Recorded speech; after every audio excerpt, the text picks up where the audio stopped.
Welcome back. It is Tuesday, so that means we are checking in with the Unconventional Dietitian, Daphne Olivier. Daphne, thanks for hanging out with us today. Of course. Thank you for having me. So we are in pumpkin season. I would love to know some of the health benefits of pumpkin. What can you share with us? All right. So pumpkin is the starchy vegetable of the season. Yeah. And pumpkin in and of itself has, the color, the orange color that's in it has what's called carotenoids that make it orange. And that is one of the precursors to vitamin A, one of the Okay. big ones. I mean, the orange things all have vitamin A, and that's helpful for our vision, along with things like thyroid health and a long list of other reasons why we should be having it. So the good thing I think about pumpkin as being kind of close to sweet potatoes. Okay. They're close in color, obviously, but the way that we can use them is very similar.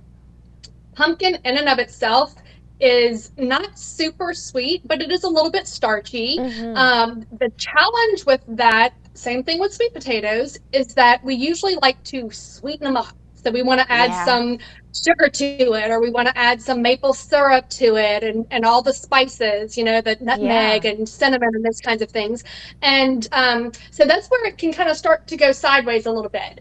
I think a great use for pumpkin is to be able to use it to sweeten some things. So because it is a little bit sweetened by itself, so something like a pumpkin chili, adding pumpkin to your chili is a great use of Okay. pumpkin because, sometimes chili, that tomato sauce, you need to cut it a little bit Yeah. so it can enhance the flavor.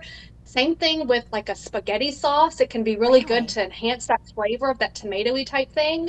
And pumpkin is great, but we just have to be careful with how much sweetener we add to it. Yeah, I mean, when I think pumpkin, my mind immediately goes to pumpkin pie, which we all know is sweet. So it's really cool to know that we can also use it in our savory dishes too, to kind of cut some of that acid in that like chili or spaghetti sauce that you were saying. Yeah, so you can also use just, pumpkin can be, if you have a pumpkin that you carve, you can roast it and just kind of puree it, make like a Yeah. pumpkin puree to make it a little bit more savory. I mean, there are lots of things that you can do with it. And again, I think of it very similar to like sweet potatoes. Absolutely. And Daphne, we are almost out of time. You have a seminar tonight. Tell us those details. Yeah, so tonight my online digital event is all about meal planning. And so I know that's one of the biggest questions or concerns that people have is how do I put together a meal? So Yeah. if you wanted to register for the event tonight at 6 p.m., you go to my website, theunconventionaldietitian.com/events, and it'll take you there. Perfect. Daphne, as always, thank you so much for joining us to share your knowledge with our viewers. Of course, thank you. If you at home want to rewatch this, head to klaf.com. Everything you need will be right there. Stay with us. We'll be right back after this break.